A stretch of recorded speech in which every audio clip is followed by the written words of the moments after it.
Bom dia, boa tarde, boa noite, boa madrugada para você que está sintonizado neste momento aqui no Conversas Legais, a sua dose semanal de explicações jurídicas para seu dia a dia.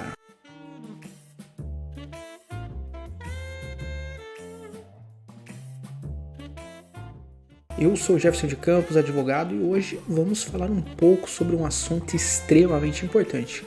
Vamos entender um pouco os impactos da reforma tributária no agronegócio e no dia a dia das pessoas. Tenho certeza que você, minha amiga, meu amigo ouvinte, enquanto esperava começar aquela novela ou aquele jogo de futebol importante do seu time, sintonizou no canal de TV e pegou o jornal. Clássico, né? O jornal começando antes da novela, antes ali do futebol, e a principal notícia no jornal é a aprovação da reforma tributária, não é mesmo? Tenho certeza que você que está me ouvindo aí ouviu muito sobre a reforma tributária, de que estava sendo discutida e de que ela foi aprovada, né? Mas aí surge a pergunta: doutor, o que é essa bendita reforma tributária? Pois bem, inicialmente nós temos que observar que nós temos diversas leis, diversos códigos, e na área tributária não é diferente, visto que desde 25 de outubro de 1966 temos o chamado Código Tributário Nacional, que aqui eu vou carinhosamente chamar de CTN. E o CTN nada mais é do que um senhor de 58 anos de idade. Exatamente. A principal lei tributária do nosso país tem 58 anos de idade. De 1966 para cá, o Brasil venceu 3 Copas do Mundo, tivemos 14 presidentes da República. Eu, o advogado que vos fala, nasci, engordei, emagreci, engordei de novo. Tivemos a morte da imortal Rainha Elizabeth, entre outras tantas coisas que aconteceram de 66 para cá. Além disso, o CTN viu uma nova Constituição nascer, porque em 1988 nós tivemos a promulgação da Constituição Cidadã, que vigora até hoje, desde 88. Ou seja, não precisa ser nenhum gênio de matemática. Se a principal lei do nosso país nasceu em 1988 e o CTN de 1966, nós temos uma lei que é mais antiga que a principal lei da nação. Percebam que uma reforma tributária era mais do que necessária. Então, voltando para a reforma tributária, que vem a ser ela. Primeiro, é uma lei, uma reforma que vai atualizar o nosso Código Tributário. Como nós mencionamos aqui, ele tem 58 anos, é um senhor já, né?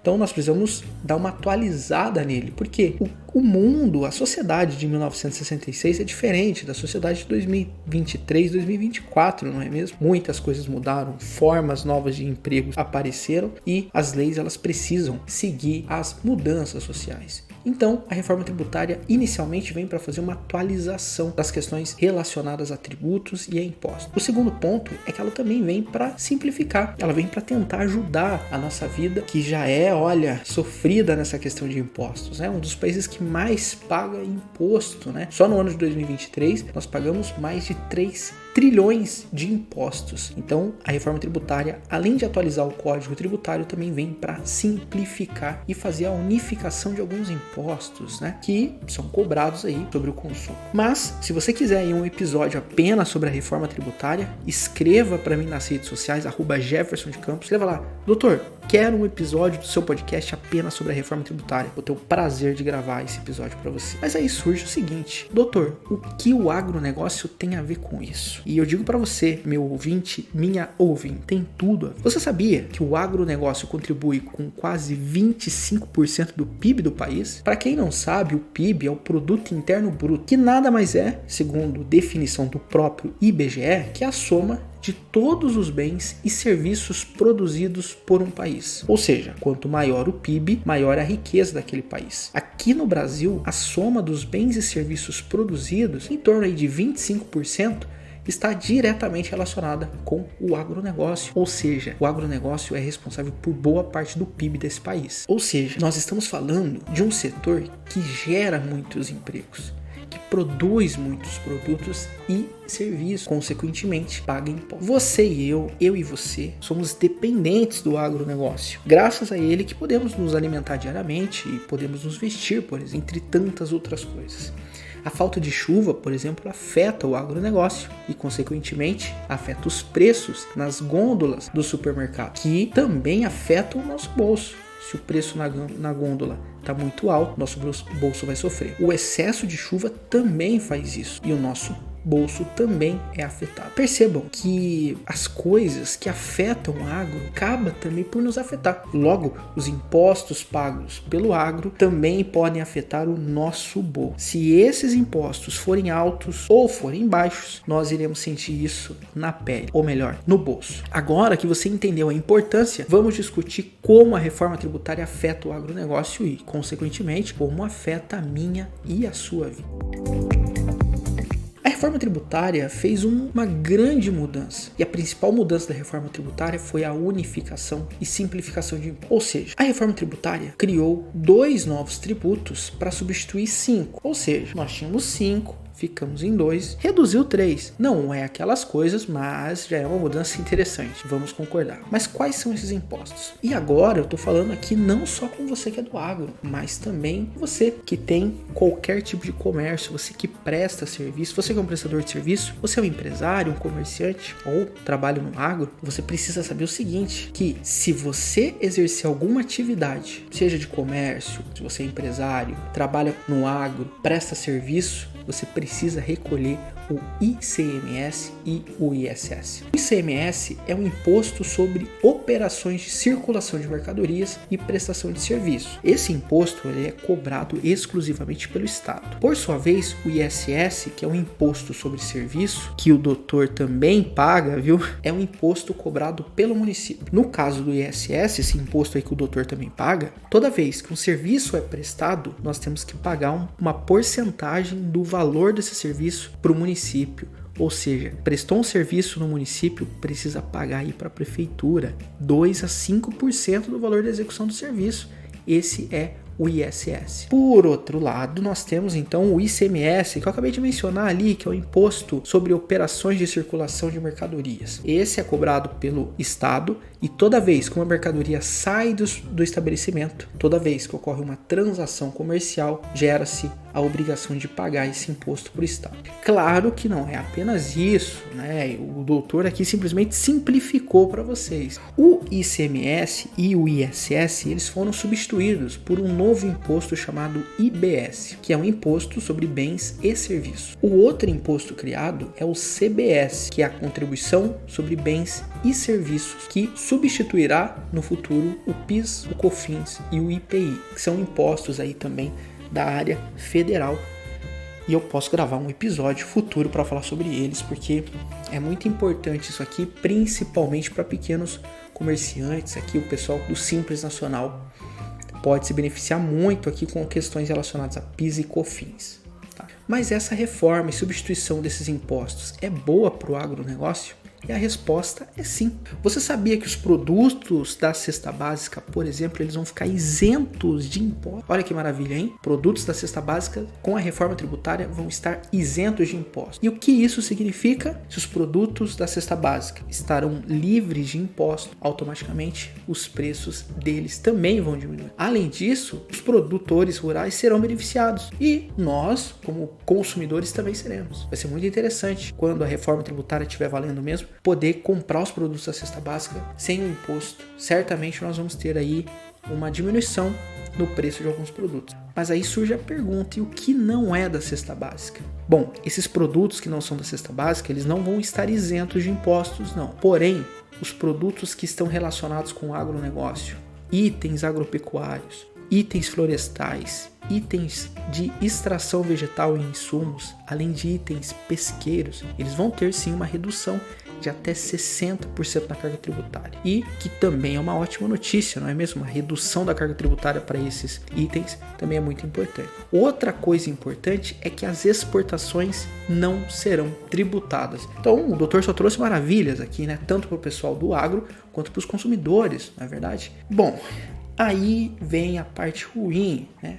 Nós não temos mais a figura do advogado do diabo. Qualquer dia eu posso trazer aí a história do advogado do diabo para vocês, mas nem tudo são flores. não é mesmo? Por quê? Existem pontos obscuros dentro da reforma, né? Como qualquer lei brasileira, existe e possui ali seus pontos obscuros. Um deles é o imposto seletivo, que a gente não sabe ainda como ele vai funcionar porque ele precisa de uma lei complementar. Ou seja, a reforma tributária traz a questão do imposto seletivo, mas nós precisamos aguardar uma lei complementar para então saber como esse imposto seletivo vai funcionar e poder observar como ele vai afetar o agronegócio. Porém, tudo que eu já falei anteriormente já é uma boa notícia, não é mesmo? Outro ponto que merece atenção é o famoso e temido ITCMD.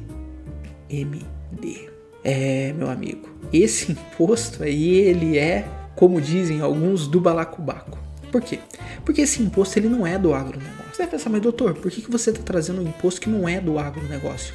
O tema desse episódio do podcast não é o agronegócio, é o agronegócio. Mas o imposto do ITCMD, apesar de não ser do agronegócio, ele pode afetar muito o produtor rural.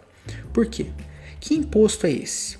O ITCMD é um imposto sobre transmissão, causa mortes e doação. Novamente, eu explicando a sigla, vocês devem pensar, doutor, nunca ouvi falar nisso, mas eu vou te explicar. Esse imposto é um imposto que nós temos que pagar quando nós recebemos um bem em doação.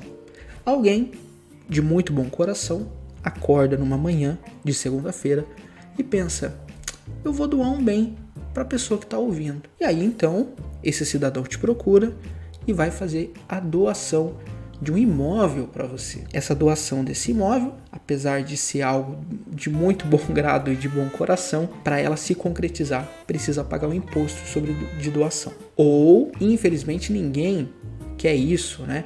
Que um ente querido venha a falecer, mas infelizmente é a ordem natural da vida. Quando uma pessoa morre e deixa herança, deixa uma casa, por exemplo, de herança, os herdeiros precisam fazer um procedimento burocrático, que é a abertura do inventário, e depois nós temos a partilha. Só que, para que aconteça a transferência desse bem, para que o herdeiro possa ter o seu nome ali como dono daquele bem, precisa pagar o imposto sobre transmissão de causa-morte. Então, esse imposto ele vai incidir tanto no caso de doação, quanto no caso de herança. Para que seja transmitido o bem para o herdeiro, esse imposto precisa ser pago, para que ele possa, então, bater no peito e falar que é o novo dono. Mas aí, quando nós falamos do agronegócio, o que pensamos? Grandes fazendas, ranchos, gados, galinhas, cavalos, plantações, maquinários. Para você que está acompanhando, gosta de acompanhar a novela, né? Aquela novela Terra e Paixão, né? E a outra que passou recentemente também aí, não tão recentemente, mas já tem um tempinho, Pantanal, né? Nós vamos lembrar aí de duas figuras emblemáticas dessas novelas, né? Pantanal, o famoso Zé Leôncio, e Terra e Paixão, o Antônio La Selva. Dois grandes produtores, dois grandes fazendeiros, terra a perder de vista, né? Grandes fazendas, cabeças de gado, diversas plantações, maquinário e tudo mais. A reforma tributária, ela determinou que esse imposto de ITCMD, ele fica limitado a um percentual de 8%. Ou seja, vai fazer a transmissão, causa mortes, o valor do imposto é até de 8% sobre o valor dos bens. Vamos pensar aí num grande fazendeiro, num grande proprietário de terra, vamos pegar o exemplo aí, né? O Zé Leôncio, que morreu no Pantanal, né? Não é spoiler, né? O Pantanal já passou diversas vezes na TV e o Zé Leôncio morre no final, né? Ficaram os herdeiros. Os herdeiros tiveram que abrir o inventário e tiveram que pagar o imposto de transmissão de causa-morte. Poderiam pagar até 8% do valor dos bens. Agora vamos pensar comigo, né? O quanto de terra, o quanto de maquinário, o quanto de plantação, a quantidade, vamos pensar aqui no valor dos bens do fazendeiro Zé Leôncio. 8% de imposto é um valor alto, né? Mas o que acontecia? Nem sempre esse valor de 8% ele era operado. Você trabalhava ali no valor de 3, 4, 5%. Porém, o que a reforma tributária trouxe? Trouxe o seguinte, que quanto maior o patrimônio, maior será o percentual.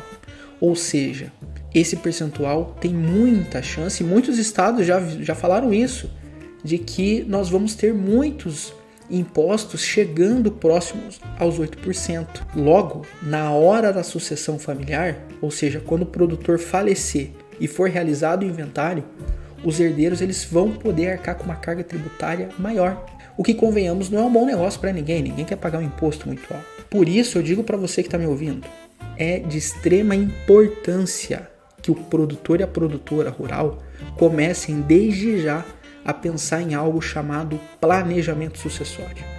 Eu vou trazer um episódio falando exclusivamente sobre planejamento sucessório e como você, produtor e produtora rural, pode proteger os seus bens e mais, como que vocês podem, ainda vivos, contribuir para que na hora da sucessão as coisas aconteçam da melhor forma possível. Só adiantando, como planejamento sucessório, por exemplo, nós temos os testamentos, né? Nós temos tipos de testamento e algo que está muito em moda, né?